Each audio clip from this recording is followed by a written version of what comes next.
Welcome to కథా కోకిల YouTube channel. ఇవాళ ఒక మంచి కథతో మిమ్మల్ని కలుస్తున్నాను. ఒక వ్యక్తి పట్టణంలో జరుగుతున్న సత్సంగానికి ప్రతిరోజు వెళ్తుండేవాడు. ఆ వ్యక్తి ఒక చిలుకను పంజరంలో ఉంచి పోషించేవాడు. ఒకరోజు చిలుక తన యజమానిని అడిగింది, మీరు రోజు ఎక్కడికి వెళ్తున్నారు అని. అతను ఇలా అన్నాడు, మంచి విషయాలు తెలుసుకోవడానికి నేను రోజు సత్సంగానికి వెళ్తాను. మీరు నాకు ఒక సహాయం చేయగలరా అని అడిగింది ఆ చిలుక.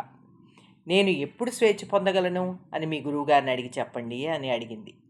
మరుసటి రోజు యజమాని సత్సంగానికి వెళ్ళాడు.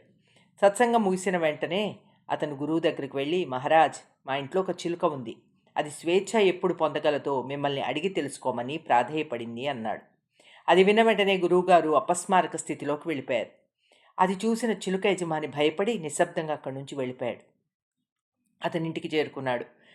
వెంటనే చిలుక అడిగింది, మీరు నా ప్రశ్నను గురువుగారిని అడిగారా అని. యజమాని బదులిచ్చాడు, నేను అడిగాను, కానీ నీ అదృష్టం బాగాలేదు.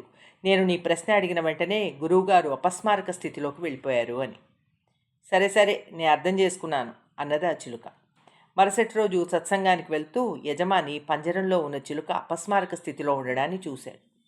యజమాని పరీక్షగా చూసి చిలుక చనిపోయిందనుకొని బయటకు తీశాడు. దానిని నేల మీద ఉంచాడు. వెంటనే ఆ చిలుక రివ్వుమంటూ ఎగిరిపోయింది. చేసేది లేక సత్సంగం కోసం మామూలుగా వెళ్ళాడు యజమాని. గురువు అతన్ని చూసి దగ్గరకు పిలిచి, నీ చిలుక ఎక్కడుంది అని అడిగాడు. నేను ఉదయం సత్సంగానికి వచ్చేటప్పుడు నా చిలుక అపస్మారక స్థితికి గురై పంజరంలో పడి ఉంది. దాని ఆరోగ్యం తనిఖీ చేయడానికి నేను పంజరం తెరిచి దానిని నేల మీద ఉంచినప్పుడు అది పారిపోయింది అని దిగులుగా చెప్పాడు. గురువు నవ్వి, మీ చిట్టి చిలుక మీకన్నా ఎక్కువ తెలియగలది. అది నేను ఇచ్చిన చిన్న సూచన అర్థం చేసుకొని ఆచరణలో పెట్టి స్వేచ్ఛను పొందగలిగింది. కానీ మీరు చాలా రోజుల పాటు సత్సంగానికి వస్తూ కూడా సాధన చేయకుండా ఈ ప్రపంచంలోనే భ్రమ అనే పంజరంలో చిక్కుకొని ఉన్నారు అని అన్నాడు. యజమాని సిగ్గుతో తలదించుకున్నాడు. దూరం నుంచి చిలుక గురువుకు కృతజ్ఞతలు తెలుపుకుంది.